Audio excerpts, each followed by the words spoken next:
Okay, hello everyone. Today's video is on the first few chapters of the book, Past the Shallows. Okay, so in the first chapter we've got the three brothers. The setting is introduced in the first two lines of the book, the wide curved beach of Cloudy Bay. Okay, as mentioned in the previous video, this is Bruny Island, the south part of Bruny Island. And so we have quite a lot of building up of atmosphere and setting throughout the book, but especially at the start of the book. The youngest brother is Harry. Now, Harry has a pretty profound fear of water, okay? From page 1, he knew the way he felt about the ocean would never leave him now. It would be there always, right inside him. So there's a strong feeling when you read this book that the boys are trapped, okay? And perhaps the youngest brother, Harry, more than any of them, okay? On the next page, he's looking at a cormorant, a bird, okay, and it's all by itself. It's lonely, towards the bottom of page 2. And he'd never seen one alone, not like this on the land, okay? And I think it's metaphorical for how Harry feels alone, okay? As we find out soon, his mother's died. He lives in a pretty shitty family situation with his negligent alcoholic father, the middle brother Miles, who is around and tries to take care of Harry, but can't be a parent to him, and Joe, the oldest brother, who's looking for a way out, who intends to sail away from the whole mess that is their family life. Harry goes for a little walk later, and he finds a giant pile of shells, oyster and mussel and pippy and clam and so on shells, and abalone shells, okay? From page 4, and every cell in his body stopped, felt at this place, felt that the people who had been here before, breathing and standing alive where he stood, people who were long dead now, long gone. And Harry understood right down in his guts that time ran on forever and that one day he would die. So atmospherically, the setting is sort of described as being remote, brutal, and a place of death more than a place of life. And death is a pretty prominent theme throughout the book, and how people cope or don't cope with death. But the other side of that is that sort of things go on despite death, okay? Even though everyone dies, and you've got this little kid, Harry, who's sort of thinking about death more than a little kid perhaps should. He's also aware of the timelessness, the agelessness of the world. And that's how this chapter concludes on page 5. This place was old. Harry knew it, as old as the world. So there's not very much which is comforting in this first chapter. Okay, it's meant to sort of give you a sense of loneliness and desolation and loss, I suppose. The next chapter starts with Miles. Miles is the middle brother, and he's out on the boat. Miles isn't as frightened of the water as Harry is, but he's not as comfortable with the water as the older brother Joe is, okay? At the end of this chapter, it says Miles knew the water, he could feel it, and he knew not to trust it. So unlike Harry, he can go in the water, but he's also very aware of its power, its destructive power. What happens in this book is that the backstory is filled in bit by bit. Okay, we sort of get the full picture of the boys' lives, basically through a series of almost hints that are dropped throughout the story, and we sort of have to piece the whole story together of all the things that happened previously. So we find out that Miles, this is on page 7, Miles has to fill the gap on the fishing boat that Uncle Nick left. Okay, Uncle Nick was Dad's the co-owner of the boat, the abalone boat that Dad runs for a living. Uncle Nick, we sort of find out, was also married to Auntie Jean, and Auntie Jean is the living sister of Mum, who died in a car crash. And all the boys miss Mum terribly, especially Harry.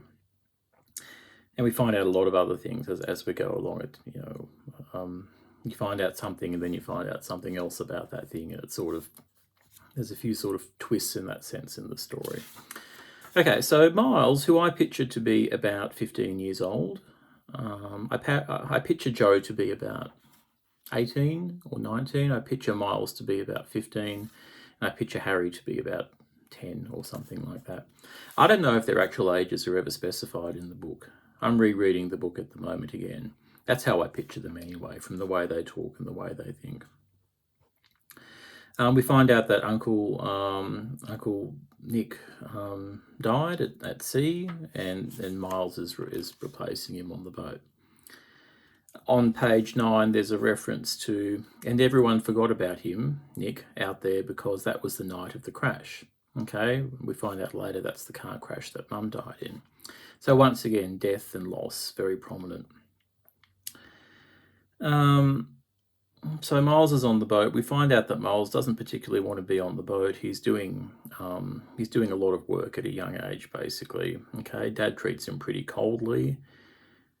And there's two other fishermen who help Dad, Jeff and Martin. Martin's the nice one, and Jeff's a bit of a bastard, really. And there's a scene later on with a shark where that comes out pretty strongly. Okay, moving on to the next chapter, we are introduced to the character of Auntie Jean for the first time. Auntie Jean doesn't get along with Dad, okay, who was her brother-in-law. But Auntie Jean sort of still tries to look after the boys a bit, okay? And in this chapter, she's taking Harry to the regatta, okay, which is like sounds to me a little bit like a small version of the Easter show that happens on the river Derwent in Hobart. So they have to drive there, and there's rides and games and food and show bags and so on. So Harry sort of enjoys it, but doesn't particularly enjoy Auntie Jean's company. Harry finds a $20 note, and we see that Harry has such a good nature because when he finds the $20 note, the first thing he thinks of is buying things for other people. He wants to buy a show bag for his brother Miles and for his friend Stuart, and he offers to pay for lunch when Aunt Jean takes him out to lunch after the show. And it starts to fill in the backstory, a little bit more as well. Okay.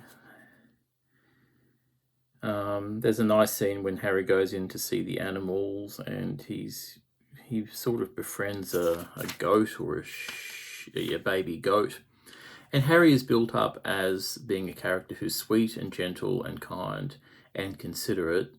And all of his sort of gentle, sweet qualities, you can see that they're going to be crushed by the harsh family environment and the general harshness of the environment that he's in. So Harry becomes a character who we sort of sympathise with and pity, very from the start, really. Okay, moving on to the next chapter on page 23. Now he's having lunch with Auntie Jean. Auntie Jean starts to feel sad and cries, thinking about her dead sister, which is Harry's mum. But there's still a lot that the reader doesn't know about that story at this point, which unfolds slowly. Harry comes home. Dad's at home, but Dad sort of talks to him really, coldly. He's got no sort of warmth towards his youngest son. There's reasons for that, which come out later on as well. Dad's an alcoholic. Dad's drinking pretty heavily. Miles and Harry share a room. Miles, I think, tries to protect Harry against Dad's sort of violence in a way, but Miles has been out working on the boat, so he's too tired to really interact with Harry, even though he's a sort of positive influence in Harry's life.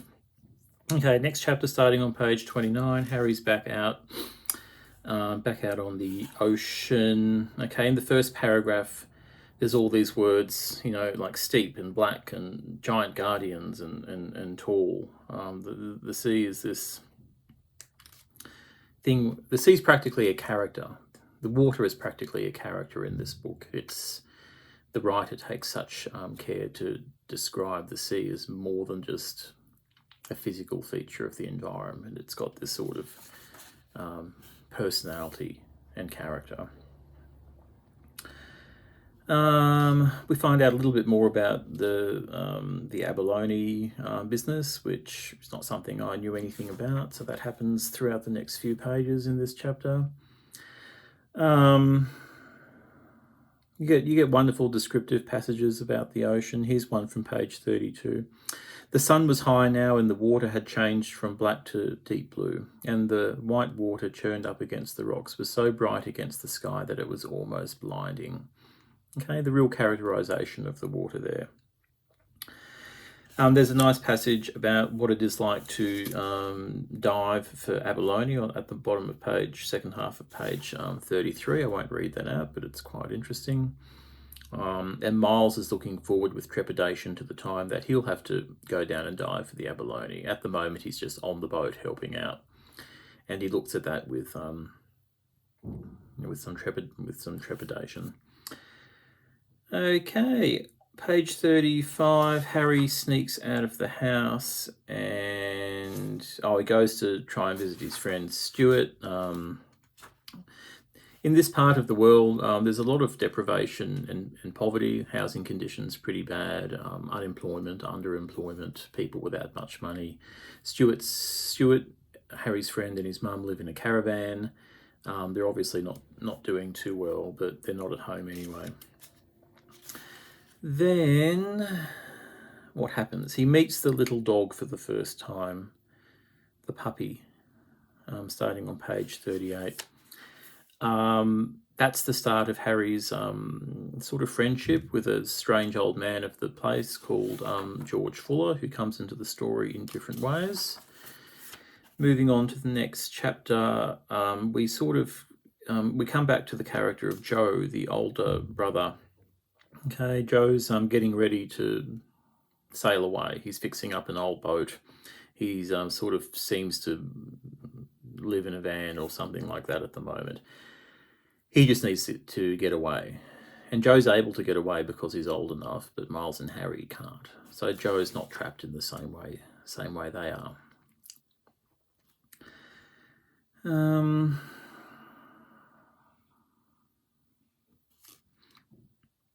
Nice passage when Joe and Miles go for a surf together.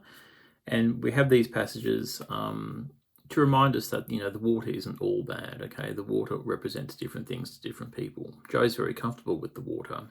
Miles is uncomfortable and Harry is afraid, but Joe's a surfer, he loves the water. So there's these different ways of looking at the water and the ocean.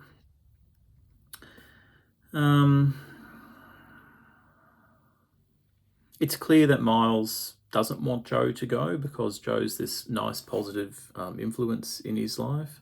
We see that right at the end of the chapter. They're having are they eating something? No, they're just sitting on the beach after they've had a surf. And Joe says, "We'd better go in, it's freezing." Miles had started to shiver, but he couldn't really feel it. Okay, in other words, Miles wants to stay on the beach with Joe. He doesn't want to go back to his life, which is his dad and the fishing boat and the sense of being trapped. In the next short chapter, page 49, it's clear that Miles has gotten sick from working on the boat in the cold conditions, but he has to go back out to work at the crack of dawn, before the crack of dawn the next morning. But we see Harry's protective sort of attitude. Miles has to go out to work. Miles's protective sort of attitude to Harry. I'll go out to work. You go back to bed. Take care.